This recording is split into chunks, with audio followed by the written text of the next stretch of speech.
लेंगे कि इस समय इस ग्लोबल तस्वीर में क्या हमें करना चाहिए, और अगर किसी की तेजी की पोजीशन है तो क्या उससे काट ले, बुकआउट कर ले।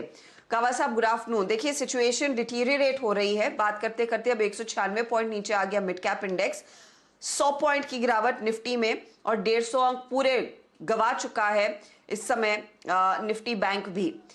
अगर तेजी की पोजीशन है क्या उसे अनवाइंड कर लें, निकल जाएं उसमें, और क्या एक शॉर्ट ट्रेड लेंगे आप इस समय?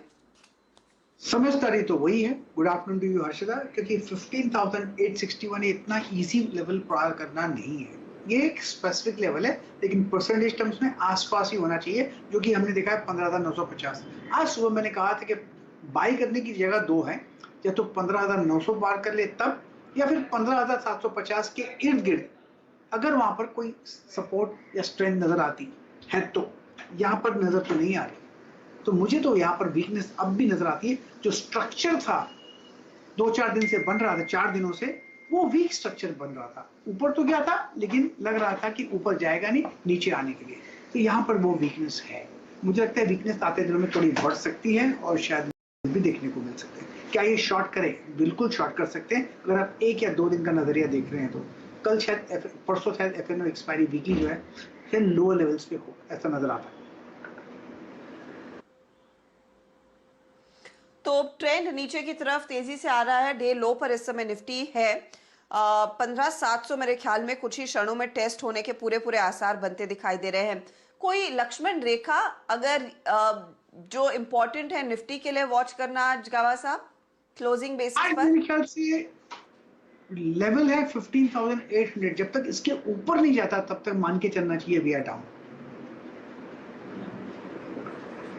15,800 आपने कहा?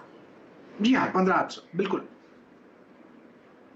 ओके, तो 15,800 के ऊपर अगर हम नहीं जाते हैं तो स्थिति बिगड़ी हुई रहेगी, ये आप जहन में रखिएगा। अगर उसके पास क्लोजिंग हो रही है तो शायद थोड़ी सी उम्मीद है, कुछ होप है कि संभल जाएगा मार्केट। लेकिन हाँ, मूड बिगड़ा है। अच्छा, इस बिगड़े हुए मूड में एक स्टॉक आपकी स्क्रीन पर लेकर आते हैं, वो है कैनरा बैंक का, क्योंकि कुछ ही देर पहले नतीजे आए और गावा साहब मैंने सुना आपने इसे आइडेंटिफाई किया है।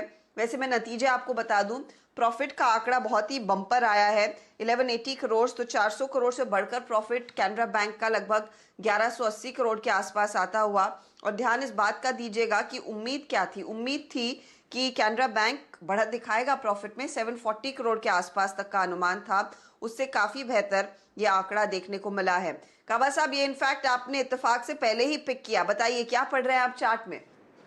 टारगेट मेरे ख्याल से 152 का होना चाहिए कैनरा बैंक में। मैंने स्टॉप दिया था 148, अब ट्रेड कर रहा है 148 पे ट्रेड करता है, तो 1 रुपया कम कर देना चाहिए स्टॉप।